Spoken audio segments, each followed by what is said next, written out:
Hello student, आज हम twelfth class intermediate में रिलेशन एंड फंक्शन टॉपिक पढ़ेंगे, जो हमारे मैथमेटिक्स का पहला टॉपिक होता है रिलेशन एंड फंक्शन। और कल हमने जो पढ़ा था इसमें कि इससे बेसिक पार्ट जो पढ़ा था, जो फर्स्ट ईयर क्लास में हम लोग पढ़ते थे कि सेट थ्योरी, और उसके बाद उसमें कार्टेशियन प्रोडक्ट, ऑर्डर्ड पेयर, इनके बारे में हमने कल जाना था। तो आज हम उसी के आगे रिलेशंस, इस टॉपिक में इसके बेसिक कंसेप्ट को समझेंगे। तो शुरू करते हैं रिलेशन। तो सबसे पहले कि रिलेशन होता क्या है। जैसे कि हमने कल भी कहा था कि रिलेशन संबंध है एक प्रकार का, और वो वस्तुओं में भी होता है, व्यक्तियों में भी होता है, और संख्याओं में भी होता है। तो रिलेशन, मैं सबसे पहले इसकी डेफिनेशन को लिख दूं। तो कल हमने ये भी जाना था कि जो ए और बी दो नॉन एम्प्टी सेट होते हैं, उन सेट में जो रिलेशन ए से बी में अगर देखना होता है तो वो ए क्रॉस बी, यानी कि ए और बी का जो क्रॉस प्रोडक्ट होता है उसी का एक सबसेट होता है। तो इफ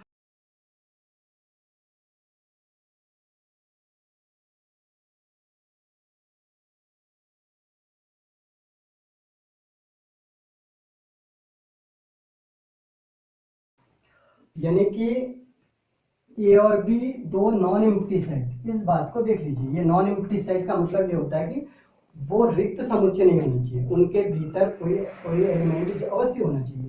तो नॉन एम्प्टी सेट, तो तब रिलेशन ए से बी में जो बनता है वो ए क्रॉस बी का एक सबसेट होता है। तो मैं एक एग्जांपल से भी इसको लिखता हूँ अभी। तो जैसे हम लिखेंगे यहाँ पर कि आर, वो कह रहा है कि आर जो रिलेशन है वो सबसेट होता है ए क्रॉस बी का। तो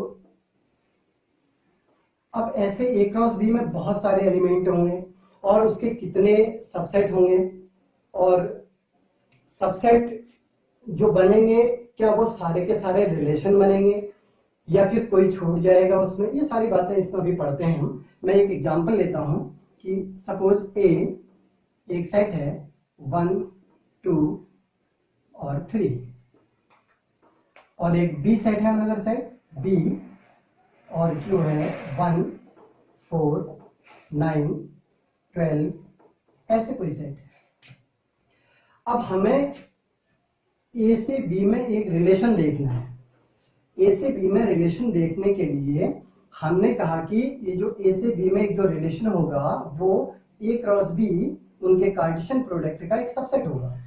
तो इसका मतलब है कि हमको ए और बी का कार्टेशियन प्रोडक्ट चाहिए।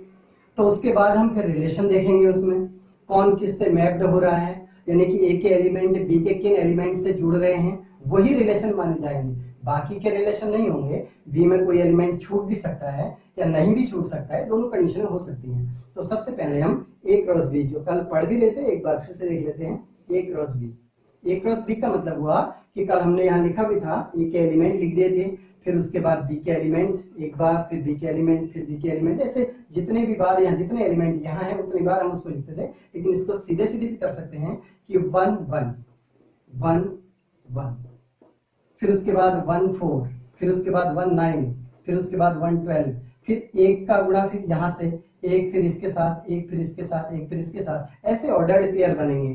तो जैसे मैंने लिखा कि 1, 1, अब फिर 1, 4, फिर 1, 9, 1, 12, ऐसे ही फिर 2 से 2, 1, 2, 4, 2, 9, 2, 12, ऐसे ही और भी आएंगे। 3, 1,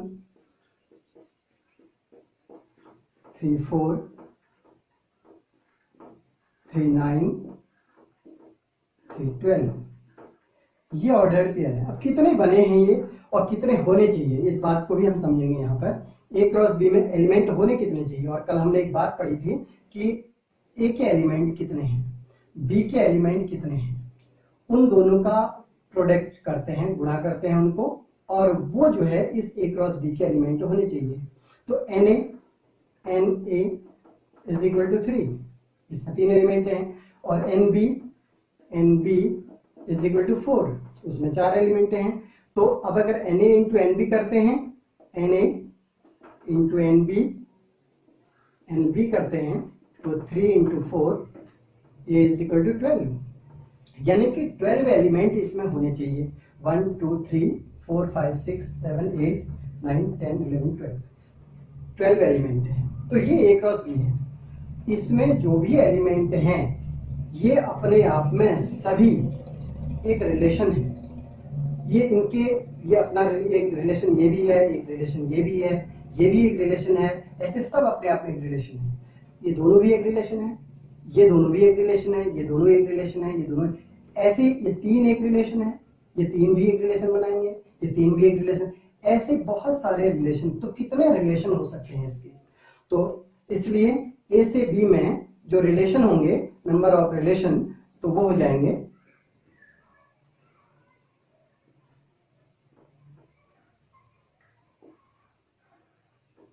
रिलेशंस बराबर ये हो जाएंगे 2 to the power n A into n B. इतने रिलेशन टोटल बनेंगे। अच्छा, ये जो टोटल नंबर ऑफ रिलेशन है ये है क्या? ये सबसेट है एक प्रकार से। किसके सबसेट है? वो ए क्रॉस बी के सबसेट है। हमने कहा ना कि एक रिलेशन जो है वो ए से बी में ए क्रॉस बी का एक सबसेट होता है। तो इसका मतलब ये हो गया कि इसमें जितने भी सबसेट इसके बनेंगे वो सारे के सारे रिलेशन बनेंगे। उनमें से कौन कौन से रिलेशन हमें पढ़ने हैं वो अभी इसके बारे में आएगा अभी। तो यहाँ की 2 टू द पावर और यहाँ 3 into 4 is equal to 3 into 4 और ये बराबर 2 टू द पावर 12। इतने रिलेशन बनेंगे और 2 टू द पावर 12 यानी कि बहुत ज्यादा होता है। इतना आप लोगों को समझने के लिए भी थोड़ा सा दिक्कत है और इतना मैं यहाँ पर लिखूंगा तो ये मेरे लिए भी थोड़ा सा दिक्कत की बात है। तो इसलिए इनमें से कौन कौन से रिलेशन हमें यूज में आएंगे अभी उन पर हम बात करेंगे। तो 2 to the power 12 relation total यहाँ पर हमें मिलेंगे। तो अब ये देखते हैं कि कोई एक रिलेशन, एक रिलेशन में आज ऐसे लिखता हूं, सपोज कर रहा हूं कोई रिलेशन है A comma B is such that, मतलब इसका ये हुआ कि जो रिलेशन के भीतर जो एलिमेंट्स आएंगे वो अब वैसे जो सेट में आते थे वैसे नहीं आएंगे, यहाँ पर ऑर्डर्ड पेयर के रूप में आएंगे। जैसे ए कॉमा बी, तो ए कॉमा बी है तो इसका मतलब सच दैट, यानी कि जो है कि कैसा है वो ए कॉमा बी, उसको हम बता रहे हैं कि वो किस प्रकार का है। कोई भी एक रिलेशन लिख लेते हैं, कुछ भी मान लेते हैं। जैसे मैंने लिखा कि y is equal to x square, suppose किया ऐसे और भी कुछ हो सकता है। y is equal to x plus 2 हो सकता है, y is equal to x plus 1 हो सकता है, यानी कि कुछ और भी हो सकता है, लेकिन मैंने ऐसे लिख लिया कि y is equal to x square. और इफ x, जहां x जो है वो बिलोंग कर रहा है a को, सेट a को, सॉरी ये है a कॉमा b करते हैं इसको, x कॉमा y अगर लिखेंगे तो फिर वहां a कॉमा b लिखेंगे तो यहाँ एक b is equal to a square हो जाएगा। तो यहाँ पर हम लिख देते हैं x comma y such that y is equal to x square, x belongs to a and y belongs to b। ऐसा हमने कोई एक रिलेशन लिखा है, इस प्रकार से परिभाषित है, डिफाइंड है y is equal to x square के फॉर्म में। तो ये हमने कोई रिलेशन लिखा। तो अब मैं इस देखना चाहता हूं कि ये जो है कि कौन सा फॉर्म होता है। हमने कहा था कि कल दो फॉर्म में हमने सेट को लिखने की बात करी थी जो प्रीवियस क्लास में पढ़ते भी थे। तो एक तो होता है सेट बिल्डर फॉर्म और दूसरा होता है रोस्टर फॉर्म होता है। ये सेट बिल्डर फॉर्म है जहां इस रूप में लिखा रहता है, सच दैट के रूप में लिखा रहता है, इसको कहते हैं सेट बिल्डर फॉर्म। तो इसको रोस्टर फॉर्म में लिखना है और रोस्टर फॉर्म में चीजें लिखने से थोड़ा सा इजी हो जाती है, आसान हो जाती है। तो इसलिए हम इसको रोस्टर फॉर्म में लिखना चाहते हैं। तो मैं यहाँ से जो हमें दिया हुआ है y is equal to x square, मैंने इसको नोट किया। तो यहाँ x की वैल्यू और यहाँ लिखा है कि x बिलोंग्स टू a, यानी कि x a को बिलोंग करता है, सेट a को बिलोंग करता है। ये x के एलिमेंट यही ले सकते हैं हम 1 2 3। If x is equal to 1 then y is equal to क्या हो जाएगा, y अगर यहाँ 1 पुट करते हैं तो 1 का square 1, y is equal to 1 ही मिलेगा। अगर x is equal to 2 put करते हैं तो तब y इज इक्वल टू क्या मिलेगा हमको, y इज इक्वल टू 2 यहाँ रखेंगे तो 4 मिल जाएगा। अगर हम x is equal to 3 put करते हैं तो तब हमको y इज इक्वल टू क्या मिलेगा, 9 मिलेगा। तो अब x से इससे ज्यादा वैल्यू रख नहीं सकता हूं मैं क्योंकि a को बिलोंग करता है x, तो इसका मतलब x की वैल्यू तो इतनी ही है सारी। तो वहां वैल्यू और भी है, 12 में भी है और भी कुछ हो सकता है या फिर इतना ही हो सकते हैं 9 तक ही, लेकिन इतना। मैं अगर इसे लिखना चाहूं हाँ, तो x is equal to 3, y is equal to 9 और कोई एलिमेंट है नहीं x में, तो इसलिए r इज इक्वल टू, अब इनके पेयर बनाएंगे 1 1 से 1, जब x इनपुट तो वो आउटपुट 1 2 4 3 9, ये इतने ऑर्डर्ड पेयर इसमें बनेंगे। अब होता क्या है कि जो रिलेशन है, ये हमने रोस्टर फॉर्म में लिख दिया क्योंकि सेट बिल्डर फॉर्म में था, रोस्टर फॉर्म में थोड़ा इजी लग जाता है, यहाँ से ऑर्डर पेयर बन गए हमारे। तो इसके बाद आता है डोमेन। डोमेन सेट आर, जो रिलेशन आर है इसका डोमेन क्या होगा और इसका रेंज क्या होगा, रेंज क्या होगा। तो डोमेन भी अपने आप में एक सेट होता है, रेंज भी अपने आप में एक सेट होता है। तो सेट को हमेशा जो है कर्ली ब्रैकेट से ही लिखा जाता है, इसको जो है छोटे ब्रैकेट या बड़े ब्रैकेट के रूप में नहीं लिख सकते हैं। तो डोमेन क्या होता है कि जो रिलेशन बना है उस रिलेशन में जो फर्स्ट कंपोनेंट है, जितने भी ऑर्डर्ड पेयर हैं उनके फर्स्ट कंपोनेंट वो उसके डोमेन कहलाते हैं। तो ये इनपुट था हमारा, एक्स की जो वैल्यू रखी थी हमने, उस जो जिसके लिए वो डिफाइंड फंक्शन था, रिलेशन था, तो उसमें हमने आउटपुट क्या मिला हमको, तो वो उसका रेंज हो जाएगा। तो 1 और उसके बाद यहाँ 2, उसके बाद यहाँ 3। अच्छा, दूसरा जो रेंज क्या है, 1 रखने से क्या मिला हमको, 1 मिला, फिर 2 रखने से हमको 4 मिला है, और 3 रखा तो हमने वहां से हमको 9 मिला है। तो ये इसका रेंज हो जाएगा। तो ऐसे ही फिर कोडोमेन, कोडोमेन ये भी एक सेट होता है। तो कोडोमेन क्या हो जाएगा, पूरा का पूरा सेट भी हो जाएगा, क्योंकि उसमें एक एलिमेंट 12 भी था जो यहाँ पर x की किसी वैल्यू के लिए वो मैप्ड नहीं है, वहां किसी से नहीं जुड़ा हुआ है, उससे कोई रिलेशन नहीं है, लेकिन वो कोडोमेन में आ जाएगा। तो इसलिए पूरा का पूरा सेट भी 1 4 9 12 ये इसका कोडोमेन हो जाएगा। एक बात यहाँ से समझ में जरूर आती है हमारे कि जो कोडोमेन होता है और जो रेंज होता है, इनका एक रिलेशन भी हो जाता है अपने आप में। जैसे यहाँ पर 149 है, 149 यहाँ भी है, लेकिन यहाँ 12 भी है। तो इसका मतलब क्या हो गया कि जो इसमें जो 12 है, यानी कि ये तो पूरा का पूरा सेट भी आ जाता है। कई बार ये कहते हैं कि हम लोग डोमेन में पूरा सेट ए होता है और रेंज में पूरा जो जितने भी वो मैप्ड हैं, यानी कि जो जुड़े हुए हैं, जिनका रिलेशन बना हुआ है, 1 रखने पर जैसे 1 मिला, 2 रखने पर 4 मिला, 3 रखने पर 9 मिला हमको, वो सब रेंज में आते हैं। लेकिन इनका एक रिलेशन क्या हो जाता है कि रेंज कोडोमेन से हमेशा छोटा होगा। और हाँ, या फिर ऐसा हो सकता है कि दोनों इक्वल हो सकते हैं, ऐसी कंडीशन हो सकती है। मैं अगर यहाँ 12 नहीं लेता तो उस टाइम जो है रेंज और कोडोमेन सेम हो जाता। तो इसलिए तो हम यहाँ लिख सकते हैं कि रेंज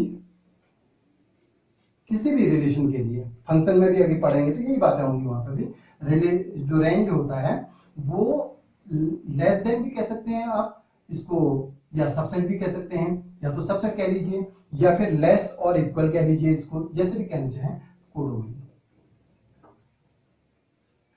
कोडोमेन तो ये एक रिलेशन मिल जाता है यहाँ से। तो ये रेंज और कोडोमेन बहुत इसमें व्यापक स्तर पर हम लोग जो है आगे फंक्शन में पढ़ेंगे भी इसको। तो इस तरह से जो है हमने ये ए क्रॉस बी और उसका जो है एक रिलेशन था। और तो हमने एक बात कही थी यहाँ पर कि कोई भी रिलेशन जो है वो ए और बी का जो ए क्रॉस बी होता है, उनका जो पार्टीशन प्रोडक्ट होता है उसका सबसेट होता है। तो यानी कि ये जो 1 रिलेशन आया है, 1 1 2 4 3 9, ये इस ए क्रॉस बी का ही एक सबसेट है।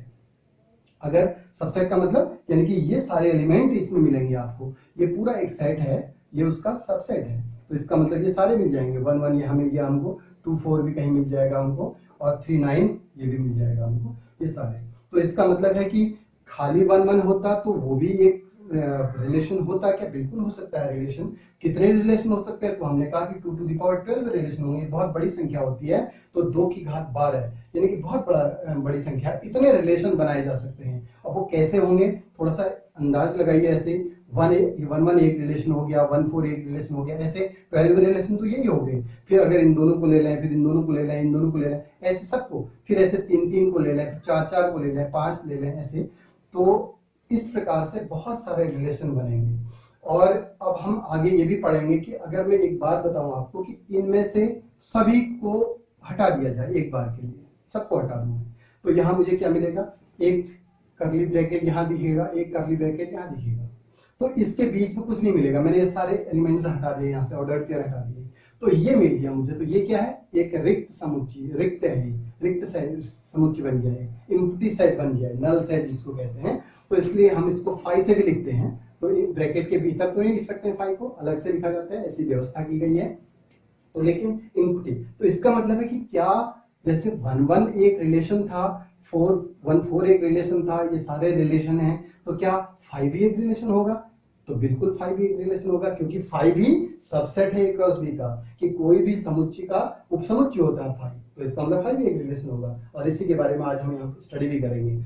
उसके बाद दूसरा, अगर मैं एक दूसरी बात कहूं कि ये सारे के सारे रिलेशन मतलब एलिमेंट्स हमने रख दिए यहाँ इसके भीतर रख दिए, है ना, तो क्या वो भी एक पूरा यहाँ से लेके यहाँ तक सब रख दिया हमने, कोई नहीं हटाया इसमें से, तो क्या वो भी एक रिलेशन होगा? बिल्कुल, क्योंकि हमने ये भी पढ़ा था प्रीवियस क्लास में कि किस कोई समुच्चय के जितने एलिमेंट हैं उसमें, यानी कि खुद का भी वो उपसमुच्चय होता है, खुद का भी सबसेट होता है, तो इसका मतलब हो गया कि अगर ये भी है तो वो भी एक सबसेट हो जाएगा। तो ऐसा सबसेट क्या होता है कि सबसे बड़ा होगा इस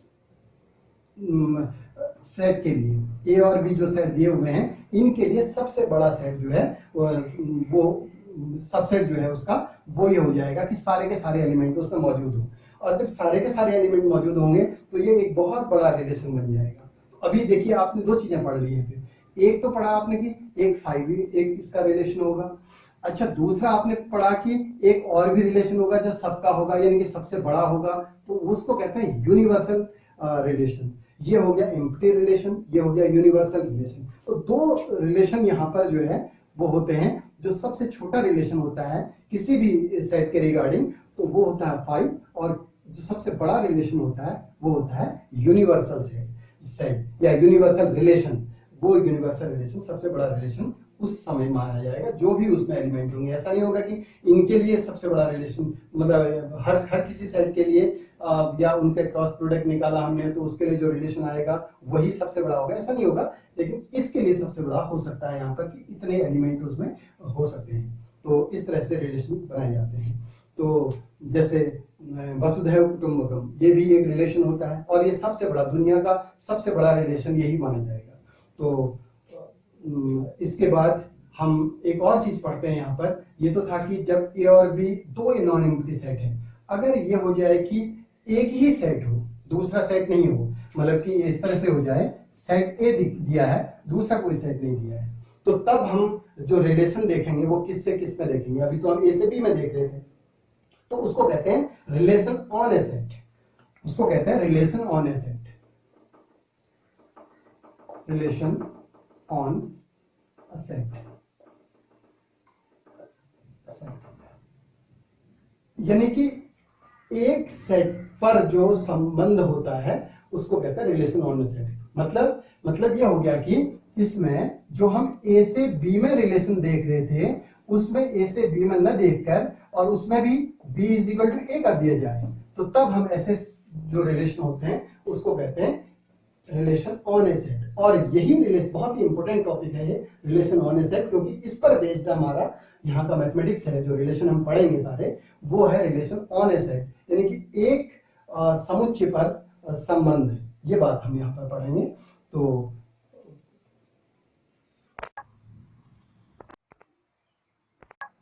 हमने कहा था कि रिलेशन ऑन ए सेट यानी कि जब जो कोई रिलेशन है वो ए से ए में एक समुच्चय से उसी समुच्चय में रिलेशन अगर निकालना है उसको कहते हैं रिलेशन ऑन ए सेट। और यहाँ हमने कहा था कि इस पर पढ़ेंगे भी हम इसी के बारे में अब, तो ये समझना बहुत जरूरी है। मैंने एक एग्जांपल ले लिया, कोई a इज इक्वल टू 1 2 3, तो क्योंकि कोई भी रिलेशन जो है वो उनके क्रॉस प्रोडक्ट का जो है कार्टेशियन प्रोडक्ट का ही सबसेट होता है, तो इसलिए मैंने a क्रॉस a, अभी तक हम क्या कर रहे थे कि यहाँ पर p होता था हमारा, तो इसलिए हम a से b में करते थे रिलेशन आर। तो इस बार क्या हो रहा है कि रिलेशन a से a में है, तो इसलिए a क्रॉस a हो रहा है। तो a क्रॉस a हमने निकाले, कार्टेशियन प्रोडक्ट आप तो जानते हैं ऑलरेडी, यार हमने लिख लिया सारे, तो ऐसे समझ सकते हैं इसको, a के लिखा हुआ है, a के यहाँ पर हम और लिख देते हैं, तो ये हो गया 1 2 3, वही a है, सेम वैल्यू होगी उसकी। तो तब रिलेशन एक हमने कोई मान लिया है, let r is equal to x, y, x is equal to y और x belongs to a and y belongs to a। अभी तक क्या होता था कि वहां पर y बिलोंग्स टू b होता था, लेकिन इस बार y बिलोंग्स टू a ही है, क्योंकि दूसरा भी सेट a ही है, a से a में ही देख रहे हैं हम। तो हमने x, अब ये रिलेशन दिया है, इसके लिए डिफाइंड है तो हमने क्या किया कि x इज इक्वल टू 1 लिया तो y इज इक्वल टू 1 आया, क्योंकि x बराबर y है, अगर यहाँ पर मान रख देंगे तो x का मान तो y इज इक्वल टू 1 आ जाएगा। x इज इक्वल टू 2 है तो y इज इक्वल टू 2 मिलेगा, तो x इज इक्वल टू 3 है तो y इज इक्वल टू 3 मिलेगा, सेम है वैल्यू। तो ऐसे तो ये रिलेशन हमने उसको रोस्टर फॉर्म में लिख लिया है, 1 1 ऐसे मैप्ड हैं, 2 2 3 3, तो ये हमने रोस्टर फॉर्म लिखा। मैंने इसको थोड़ा सा एक पिक्टोरियल डायग्राम बना दिया इसका, जो हम लोग फर्स्ट ईयर में पढ़ते भी थे। एक ए सेट है, बी सेट है, ये रिलेशन आर है और ये 1 2 3 इसके एलिमेंट हैं, और चूंकि उन्हीं से मैप्ड हैं तो इसलिए 1 2 3 वहां भी आएंगे, ये रिलेशन शो कर दिए। जो फर्स्ट जो सेट होता है वो डोमेन होता है, दूसरा वाला सेट पूरा कोडोमेन होता है। लेकिन इस बार जो हम पहले अभी कह रहे थे कि कभी कभी क्या हो जाता है कि कोडोमेन और रेंज बराबर भी हो सकता है, तो इस बार हो गया है क्योंकि सभी मैप्ड हैं, कोई छूटा नहीं है एलिमेंट वहां पर। तो अब क्योंकि आर जो रिलेशन है वो ए से ए में है, तो इसका मतलब ए क्रॉस ए का ही एक सबसेट होगा, तो इसलिए नंबर ऑफ जो रिलेशन होंगे वो 2 to the power 3 into 3 is equal to 2 to the power 9। बहुत सारे रिलेशन बनेंगे ये। लेकिन एक चीज जरूर होता है कि जो ये नंबर ऑफ रिलेशन है 2 टू द पावर 9 बहुत ज्यादा संख्या आएगी, वो ए क्रॉस ए का ही सबसेट होगा। हमने कहा था ना कि इन्हीं में से बनेंगे, इनको ऐसे ले लें, इनको 2 2 करके 3 3 करके ले लें, सभी एक एक करके ले लें, एक बार सभी ले लें, एक बार एक उसमें एम्प्टी सेट भी होगा, यानी कि रिक्त भी होगा। अगर मैं इन सबको निकाल दूं तो वो तो 2 सेट हमें यहाँ से मिलते हैं।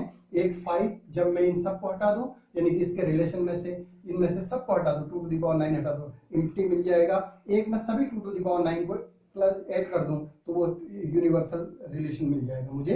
तो यहां से हम पढ़ेंगे कि एम्प्टी रिलेशन, यूनिवर्सल रिलेशन, ये हमारा 12th क्लास में शुरू हो गया है टॉपिक। तो रिलेशन, तो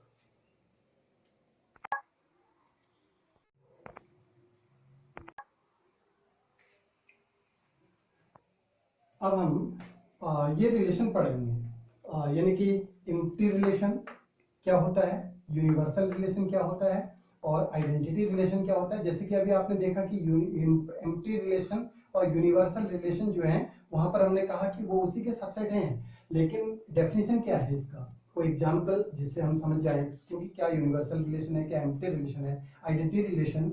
और उसके बाद फिर हम पढ़ते हैं reflexive relation, symmetric relation, transitive relation और उसके बाद इक्विवेलेंस रिलेशन। तो ये जो 2 रिलेशन है ये शुरू में, एम्प्टी रिलेशन और यूनिवर्सल रिलेशन, इसको ट्रेडिशनल रिलेशन भी कहते हैं, यानी कि तुच्छ रिलेशन है। ये हमारे इस टॉपिक में बहुत ज्यादा आने वाले नहीं है, तो सामान्य से रिलेशन है। और 11th क्लास में भी हमने इसके बारे में पढ़ा था थोड़ा। लेकिन यहाँ से जो आइडेंटिटी रिलेशन है ये, और उसके बाद ये 3 रिलेशन बहुत ही इंपॉर्टेंट हैं। पूरा एक्सरसाइज हमारा इसी पर बेस्ड है। तो आगे हम इसी के दूसरे नेक्स्ट पार्ट में हम पढ़ते हैं दूसरे वीडियो में। तो तब तक के लिए गुड बाय।